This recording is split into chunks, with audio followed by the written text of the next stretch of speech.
नमः सिद्धेभ्यः नमः सिद्धेभ्यः नमः सिद्धेभ्यः। नमो अरिहन्ताणं नमो सिद्धाणं नमो आयरियाणं नमो वज्रायाणं नमो लोये सव्यसाहुणम् मंगलम भगवान वीरो मंगलम गौतमो गणी मंगलम कुंद कुंदार्यो जैन धर्मोस्तु मंगलम सर्वमंगल मांगल्यम सर्वकल्याणकारकम प्रधानां सर्वधर्माणां जैनं जयतु शासनं।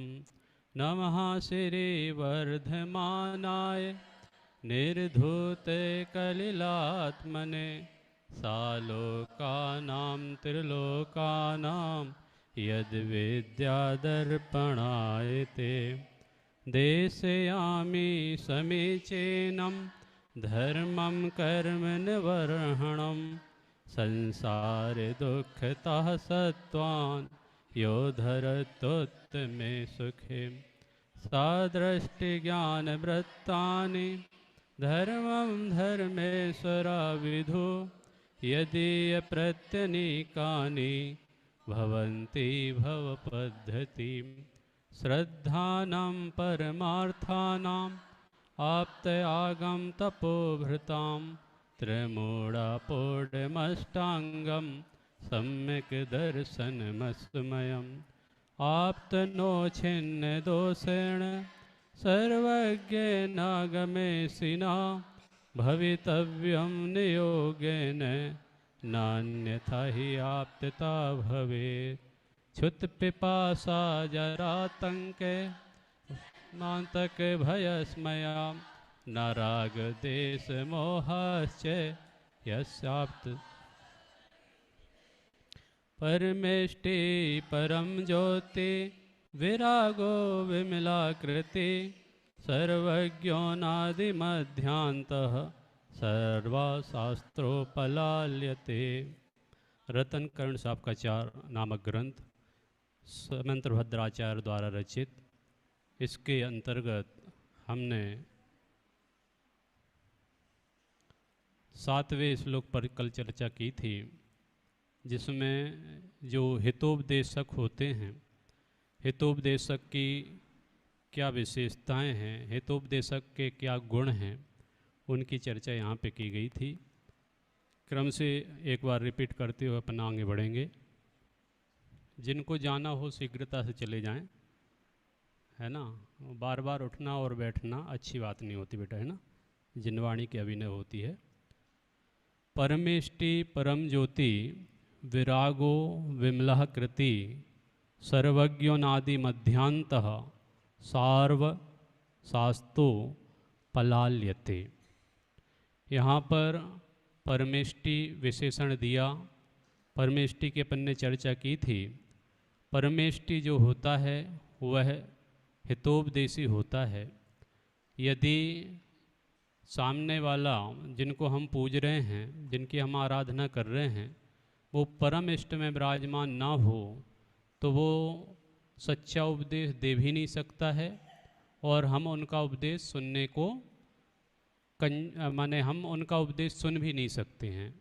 क्योंकि हमें एरे गहरे नत्थु खेरे का उपदेश नहीं सुनना है। हमें जिनका उपदेश सुनना है वो हमारे आदर्श होना चाहिए, वो सच्चे होना चाहिए, वो केवल ज्ञानी होना चाहिए और जो हित का उपदेश देवे वो होना चाहिए। तो यहाँ पर परमेष्टि की बात कही। परम ज्योति माने केवल ज्ञानी, वो केवल ज्ञानी होते हैं। विरागो वो वैरागी होते हैं, माने वीतरागी होते हैं, अर्थात ना तो उनके पास राग है ना उनके पास द्वेष है। जहाँ राग होता है वहाँ द्वेष होता है, तो जहाँ राग नहीं वहाँ द्वेष भी नहीं। तो वीत राग अर्थात बीत गया है राग जिनका, ऐसा विराग हैं। और विराग है ना यहाँ पे, विराग, वैराग, क्या नाम है, 8वीं, विराग गया। विमल, अगला वर्ड है विमल, अर्थात जो मल रहित हैं, जिनके ना अंतरंग मल है न जिनके बहिरंग मल है। अर्थात मल घाती कर्मों को कहा जाता है। अघाती कर्म तो जली हुई रस्सी की तरह हैं, उनमें कोई दम नहीं है। ख्याल में है ना, जली हुई रस्सी हो उसको हम फूंक से भी फूंक सकते हैं, उनको हटाने की आवश्यकता नहीं है। अपनी योग्यता अनुसार आयु कर्म के साथ वो अपने आप नष्ट होंगे। तो ऐसे भगवान विमल होते हैं। भगवान कृति, कृति होते हैं। कृति माने कृत कृत्य, जिनको कोई काम बाकी नहीं रह गया उनको बोलते हैं कृत कृत। और हमारी भाषा में उसको बोलते हैं निठल्ला। क्या? निठल्ला माने जिसको कुछ काम ही नहीं है, जिसको कोई काम नहीं, उसको बोलते हैं निठल्ले। माने कोई काम का नहीं है तो बेकाम का है, ये तो निठल्ला है ऐसा। तो भगवान हमारे कौन है? निठल्ले हैं। ख्याल है ना, शब्द अपन को ऐसा लगता है, बोलचाल की भाषा में बुंदेलखंड में प्रयोग किया जाता, आपके यहाँ पे पता नहीं मुझे किया जाता कि नहीं। बुंदेलखंड में ऐसा शब्द प्रयोग किया जाता है, ये तो कोई काम का ही नहीं है, निठल्ला है, निठल्ला। तो भगवान हमारे निठल्ले हैं, माने कृतकृत्य हैं, उनको कोई काम शेष नहीं रह गया है। माने करने योग्य जो कार्य थे वो उन्होंने कर लिए हैं, अब उनको कोई काम बाकी नहीं रह गया, इसलिए वो क्या हैं? कृति हैं, कृतकृत्य हैं अथवा निठल्ले हैं। ठीक है। अब अगला वर्ड है सर्वज्ञो। सर्वज्ञो, भगवान सर्वज्ञ हैं। तो सर्वज्ञ की तो चर्चा बहुत हो चुकी है। लोकालोक झलकते जिसमें ऐसा प्रभु का केवल ज्ञान। ख्याल में है ना, भगवान का केवल ज्ञान ऐसा है जिसमें लोकालोक झलकते हैं। ठीक है। अब लोकालोक किस रूप में झलकते हैं, कैसे झलकते हैं, वो आप सभी को पता है। सर्व और प्लस ज्ञ, सर्वज्ञ। ठीक है, सर्व प्लस ज्ञ। सर्व माने सबको, ज्ञ माने जानने वाला, उसका नाम क्या है? सर्वज्ञ, जो सबको जानता है। और वो सबको कैसा जानता है? तो सबको एक साथ जानता है। किसको? सबको। सबको कैसा जानता? एक साथ। एक साथ बोले तो जितने भी द्रव्य इस दुनिया में हैं, जितने पदार्थ हैं, जितने तत्व हैं, जो भी है इस विश्व में, जो कुछ भी है, उन सारे द्रव्यों को, उन सारे गुणों को, उन द्रव्यों में जो गुण पाए जाते हैं उन गुणों को और उनकी पर्यायों को एक साथ एक समय में जानने वाला कोई है तो वो कौन है? सर्वज्ञ हैं। ठीक है। तो भगवान कैसे होते हैं? सर्वज्ञ होते हैं। अब यहाँ पे अगला वर्ड दिया है अनादि मध्यांतः। ये एक ही वर्ड है, लिख रहा है आपको अलग अलग दिख रहा होगा, लेकिन ये क्या है? अनादि मध्यांतः। इसमें 3 वर्ड छुपे हुए हैं, एक शब्द में 3 वर्ड छुपे हुए हैं। एक तो लिखा है अनादि, जिसकी आदि ना हो उसका नाम अनादि होता है। ठीक है। और मध्य, ठीक है, बीच का, ना आगे का ना पीछे का, जो बीच का होता है उसको बोलते हैं मध्य। अंत, ठीक है ना, जिसका अंत नहीं। ठीक है, माने जिसकी ना तो शुरुआत है, ना मध्य है, ना अंत है। ऐसे कैसे भगवान है हमारे? ऐसे भगवान हैं हमारे। ठीक है, जिनका ना तो आदि है, माने जीव द्रव्य की अपेक्षा से जीव द्रव्य कैसा है? द्रव्य की अपेक्षा से जीव कैसा है? ना तो हमारा जन्म होता है ना मरण होता है। ठीक है, जन्म मरण से रहित हैं हम। तो मैं अनादि से था कि नहीं था? हमारी सत्ता कब से है? अनादि से है। और कब तक रहूँगा? अनंत काल तक रहूँगा। मेरा कभी अंत आएगा? नहीं आएगा। और अभी वर्तमान में हूँ कि नहीं? हूँ। तो भगवान, जब मेरी बात है तो मैं जब अनादि से अनंत काल तक रहने वाला हूँ तो भगवान नहीं है?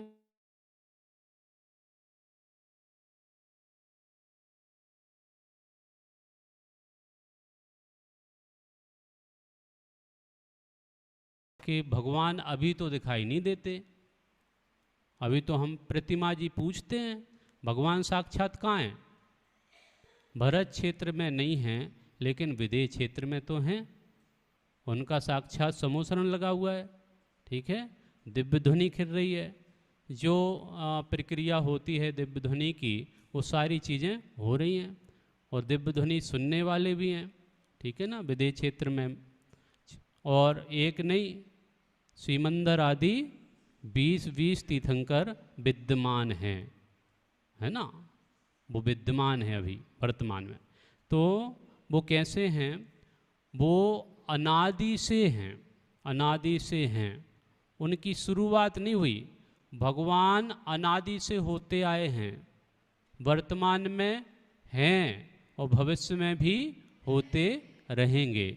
इस अपेक्षा से यहाँ पर भगवान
तो इस सभा में बैठे हैं, आप क्यों बैठे हैं? आप सुखी होते तो घर में बैठते ना। आप दुखी हैं इसलिए यहाँ आए हैं। ख्याल में है ना, कोई इंदौर से, कोई खंडवा से, कोई कहीं से, कोई कहीं से, मुंबई से, है ना, जो जो भी जहाँ जहाँ से आए हैं। आप दुखी थे, अब दुखी थे तो क्या करना था? सुख चाहिए था। तो सुख का उपाय कहाँ मिलता है? तो आपने सर्च किया, चैतन्य धाम में मिलता है, थोक के भाव में। ठीक है। हित का उपदेश सुबह भी 3 घंटे, शाम को, दोपहर में भी 3 घंटे और शाम को 1 घंटा, शाम को भी 3 घंटे, क्योंकि सामाहिक भी हमारा हित का उपदेश है। वहाँ पे भी हम क्या करते हैं? अपना प्रतिक्रमण करते हैं, अपनी आलोचना करते हैं। ख्याल में है ना, दोषों को हम भगवान के सामने व्यक्त करते हैं और उनकी सामायिक के माध्यम से, प्रतिक्रमण के माध्यम से हम क्षमा याचना करते हैं, ठीक है। और अपने स्वरूप का भी ध्यान करते हैं। स्वाध्याय जो सुनते हैं वो हित का उपदेश ही है, ठीक है। लेकिन ये जो स्वाध्याय है ये सामान्य नहीं है। ये भले ही हम और आप सामान्य लोगों से सुन रहे हैं, ठीक है, लेकिन ये हमारी और आपकी बात नहीं है, ये भगवान की दिव्य ध्वनि का अंश सुन रहे हैं, जिनवाणी के शब्द सुन रहे हैं। ख्याल में है ना, जो आचार्य संबंधभद्र ने लिखे हुए हैं और परंपरा से चले आ रहे हैं और हम उस परंपरा का निर्वाह कर रहे हैं। ख्याल में ना, वीर हिमाचल तेन किसी, गुरु गौतम के मुख कुंड ढरी है, मोह महात्म भेद चली जग की जड़ता तब। ठीक है ना। तो इस प्रकार से परंपरा से ये जिनवाणी का ज्ञान हमारे तक पहुंचा है, उसका निर्वाह हम कर रहे हैं, आज कर रहे हैं, भविष्य में भी इसका निर्वाह होगा। माने पंचम काल के अंत तक ये जिनवाणी जाने वाली है। इसलिए हित का उपदेश पूर्व में भी होता था, वर्तमान में भी हो रहा है, भविष्य में भी होगा। अथवा इस बात को हम इस बात से भी व्यक्त कर सकते हैं कि वर्तमान में कहीं दिव्य ध्वनि खिल रही है। हाँ खिल रही है। कहाँ खिल रही है? विदेह क्षेत्र में। ठीक है। और साक्षात भगवान विराजमान है। समोसरण की रचना है। और समोसरण की रचना का जो आपको थोड़ा सा आइडिया होगा, वहाँ पर जो भक्त होते हैं, जो जीव होते हैं, वो आपस में बैर विरोध वाले बैठते हैं एक साथ। माने नेवला और सर्प आपस में कभी नहीं बनती इनकी, ख्याल में है ना। नेवला और सर्प कभी आपस में बनती ही नहीं है। लेकिन समोसरण के ऐसा महात्म्य है कि वो एक साथ बैठेंगे आजू बाजू में। शेर और हिरण, ख्याल में है ना। ऐसे जो बहुत अनादि से जिनका वैर आपस में ताउम्र तक रहता है, वो विरोधी जीव भी कैसे भगवान के समोसरण में विरोध भुलाकर एक साथ बैठते हैं।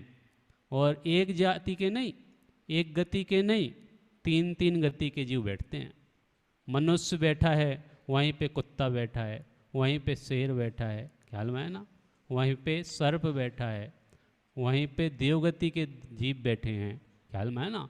वहीं मुनि बैठे, वहीं आरिका बैठी, ख्याल में है ना। ठीक है।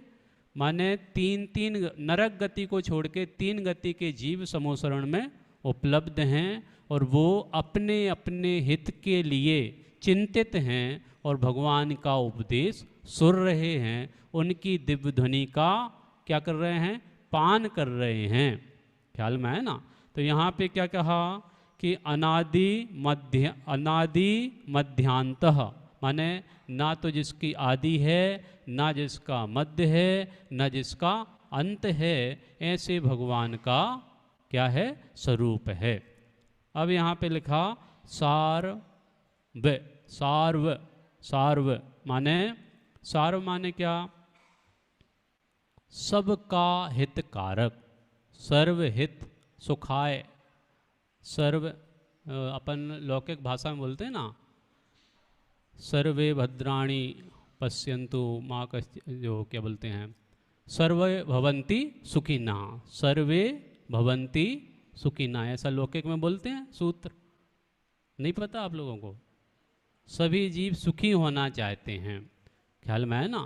तो सब सुखी होना चाहते हैं, तो भगवान सबको सबको क्या करते हैं? सुखी होने का उपदेश देते हैं। भगवान का उपदेश सबके लिए है। यहाँ पर भगवान के उपदेश में किसी भी प्रकार का भेदभाव नहीं है कि भाई मनुष्य जाति के लिए तो है ये उपदेश, त्रियंश के लिए नहीं है, ख्याल में है ना। या मुमुक्षुओं के लिए तो है, नॉन मुमुक्षुओं के लिए नहीं है, ऐसा भेद नहीं है, ख्याल में है ना। ये सबके लिए है। सब के लिए माने प्राणी मात्र के लिए, सबके लिए माने प्राणी मात्र के लिए। क्योंकि प्राणी मात्र क्या चाहता है? जे त्रिभुवन में जीव अनंत सुख चाहे दुखते भयवन। माने प्राणी मात्र दुखी हैं और वो सुख चाहते हैं। तो ताही सुनो भवि मन थिर आन, जो चाहो अपनो कल्याण। कि यदि आप सुख चाहते हो तो सुनो। क्या सुनो? मन को थिर करके, स्थिर करके सुनो। कैसे सुनो? मन से, वचन से और काय की एकाग्रता से। यहाँ पे मन थिर आन कहा, लेकिन इसमें तीनों चीज़ें ले लेना, मन, वचन और काय। तीनों की एकाग्रता होगी तो आपकी वाणी को आप सुनने के पात्र होंगे अथवा नहीं होंगे। माने आपका मन तो नहीं है, लेकिन आपको बिठाया है। आज कोचिंग नहीं है, लेकिन आपको क्या करना है? प्रवचन सुनना है। तो बच्चों का मन क्या होता है? पंडित जी हम अभी 2:30 बजे तो स्कूल से आए हैं और आप बोल रहे प्रवचन, थोड़ा सा आराम करने दो ना हमको। पंडित जी बोलते हैं नहीं, आराम नहीं, आधा घंटा आप देख लो, आराम करना है तो कर लो, पीठ सीधी कर लो, लेकिन 3 बजे में प्रवचन में दिखना चाहिए। तो इनका मन तो नहीं है, लेकिन काय से बैठे हुए हैं, वचन से बोल नहीं पाते हैं। पंडित जी के सामने कौन बोलेगा, ख्याल में है ना।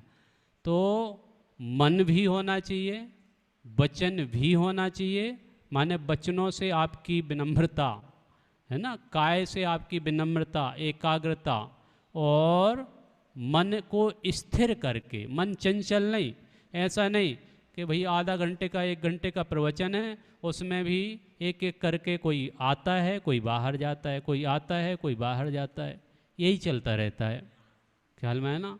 हमारे चैतन्यार्थी सभा को भंग करने में कोई कसर नहीं छोड़ते, ख्याल में है ना।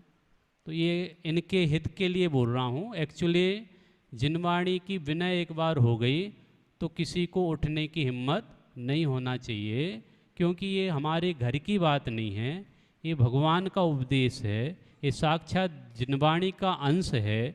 और ये अंश कहाँ से आया है, साक्षात भगवान से आया है, ठीक है।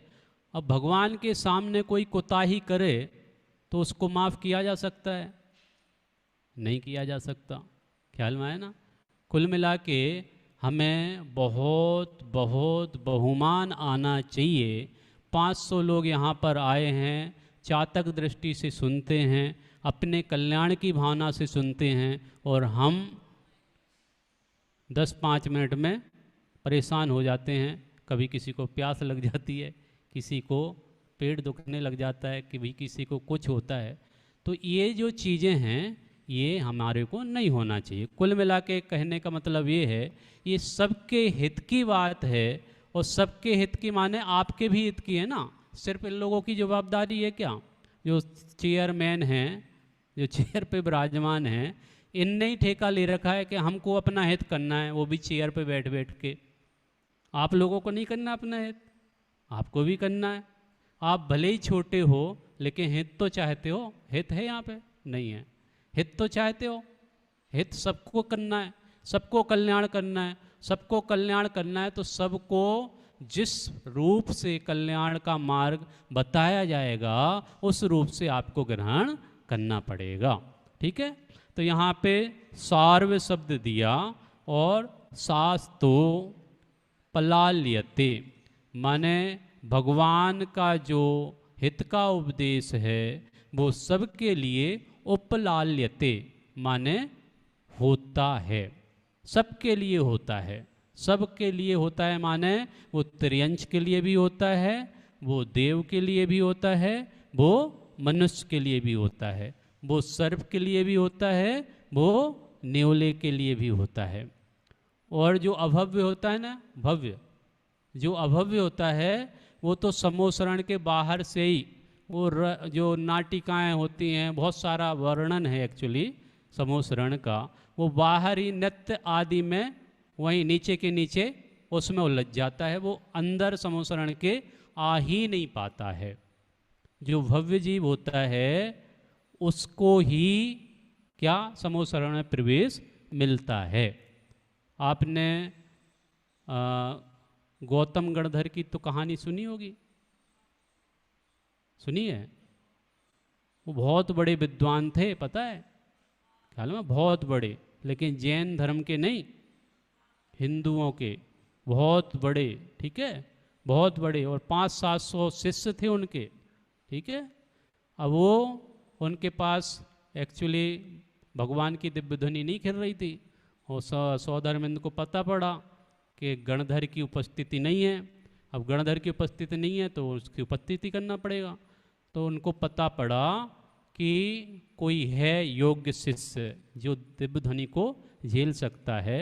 वो अपना रूप बदल के गए और उनको एक प्रश्न किया, एक सट द्रव्य सट वो जो श्लोक है ना, सट काय वाला, ठीक है। तो वो श्लोक बताया और पूछा आपके पास इसका जवाब है। तो वो इतना बड़ा विद्वान बोले मैं आपको जवाब नहीं दूंगा। माने उसको एक्चुअली वो आंसर नहीं मालूम था, लेकिन चूंकि अपने आप में बहुत बड़ा विद्वान था ना, तो वो छोटी मोटी बात सामने रखने के बाद ऐसा नहीं कह सकता कि नहीं यार मुझे नहीं मालूम। तो वो बोला कि मैं आपको जवाब नहीं दूंगा, आपके गुरु को जवाब दूंगा। और सौधर्मेंद्र को क्या करना था, इतना ही तो करना था। ठीक है आप हमारे गुरु को जवाब देना, चलिए। तो वहाँ पर वो गए और मान स्तंभ को देखकर, ठीक है ना, चारों कोनों में 4 मान स्तंभ होते भगवान का, तो वहाँ पर उनका मान गल गया, सम्यक दर्शन प्रकट हुआ और उन्होंने दीक्षा ली और प्रथम गणधर की पदवी ग्रहण करी। ठीक है, चलो, इसका मतलब सार्व शास्तो पलाल्यते, माने सबके हित की बात है, सबके हित की बात है ना। और अपन आगे बढ़ते हैं, चूँकि हित के उपदेश का यहाँ पे प्रसंग था। अब हित का उपदेश कैसा होता है, किसमें होता है, तो वो आगम कहलाते हैं जिसमें हित का उपदेश होता है, अथवा जिनवाणी होती है उसमें किनका उपदेश होता है, हित का उपदेश होता है। ख्याल में है ना। तो यहाँ पर आगम का लक्षण तो अगले 9वें छंद में बताएंगे। किस में बताएंगे, 9वें छंद में। लेकिन 8वें छंद में क्या बता रहे हैं, इसमें प्रयोजन बिना भगवान क्या उपदेश होता है, इस बात को सिद्ध कर रहे हैं। ख्याल में है ना। 8वें श्लोक में एक बार पढ़ते हैं श्लोक को, फिर अपना समय एक्चुअली पंडित जी आ चुके हैं, तो एक बार अपन इसको पढ़ते हैं। ठीक है, 8वां श्लोक है सामने। चलिए, अब जो शास्ता अर्थात आप्त हैं वह सत्पुरुषों को स्वर्ग और मोक्ष को प्राप्त कराने वाली शिक्षा प्रदान करके अपनी प्रशंसा, लाभ, पूजा आदि फल को नहीं चाहता, ऐसा कथन करने वाला श्लोक कहते हैं। अनाथमार्थम बिना रागई शास्ता शास्ति सतोहितम, ध्वनन शिल्प कर स्पर्शान, मुरजह किंपेक्षते। क्या लिखा है, अनाथमार्थम बिना रागई शास्ता शास्ति सतोहितम, ध्वनिन शिल्प कर स्पर्शान, मुरझा किम पेक्षते। इसमें सिर्फ इतना सा कहा है कि जैसे मृदंग होता है, कोई ढोलक होती है, उसको सिर्फ कर का स्पर्श चाहिए, माने हाथ। तो हमारे बच्चे जो है ना सीखते हैं, कैसे सीखते हैं, वो बजाना चालू कर देते हैं, भक्ति के पहले धम धम धम धम धम चालू होता है उनका, तो ऐसे ठोक पीट करते हैं, तो धीरे धीरे क्या उनको ढोलक बजाना आ जाती है। तो ढोलक जो है ना, उसको कोई पीटे, पीटे माने हाथ का स्पर्श करे, तो वो मधुर आवाज़ देती है। क्या करती है, मधुर आवाज़ देती है। अब वो मधुर आवाज़ देती है तो उसको क्या होता है, कोई प्रयोजन होता है कि नहीं, आपने मुझे बजाया तो आप लाओ इसका रिटर्न गिफ्ट दो, कुछ स्पेशल हमको करो, आपने मुझे प्रयोग किया है, उपयोग किया है, तो आप मेरा इसका बदले में कुछ दो। तो ऐसा कुछ उसका प्रयोजन नहीं होता है। ऐसा ही भगवान का जो उपदेश होता है, वो उपदेश कैसे होता है, भगवान का उपदेश बिना प्रयोजन का होता है। बिना प्रयोजन का होता है माने प्रयोजन बिना, फालतू बोलते हैं भगवान, नहीं, प्रयोजन बिना माने उनको कोई आपसे अपेक्षा नहीं है। अनात्मार्थम माने कोई अपेक्षा नहीं, उनका कोई स्वार्थ नहीं। भगवान का उपदेश तो हो रहा है, लेकिन भगवान का उपदेश क्या स्वार्थ के बिना हो रहा है। उनका कोई प्रयोजन नहीं है कि मैं आपको उपदेश दे रहा हूँ तो आप कुछ तो हमारे प्रति करो। जैसे जगत में चलता है, जो वैष्णव समाज के विद्वान होते हैं, जिनको पंडा बोलते हैं हमारी भाषा में, पंडा, वो कुछ भी पूजा करेंगे या कुछ कथा करेंगे या कुछ, तो उसके लिए उनको क्या देना पड़ता है, बड़ा चढ़ावा देना पड़ता है। चढ़ावा माने कुछ ना कुछ देना पड़ता है उनकी कथा के बाद। तो यहाँ पर भगवान को उपदेश के बाद कुछ चढ़ाना पड़ता हो ऐसा नहीं हैं। आप उनका भगवान का मंदिर बनाओ, भगवान के छत्र चमर जो जो भी सामग्री है वो भगवान नहीं चाहते हैं। आप चढ़ाओ तो ठीक, नहीं चढ़ाओ तो ठीक, उनको कोई प्रयोजन नहीं है। पर इतनी सी बात इसमें है। इस बात को अपन कहते हुए यहाँ पे विराम देते हैं। कल इसका और स्पष्टीकरण करेंगे।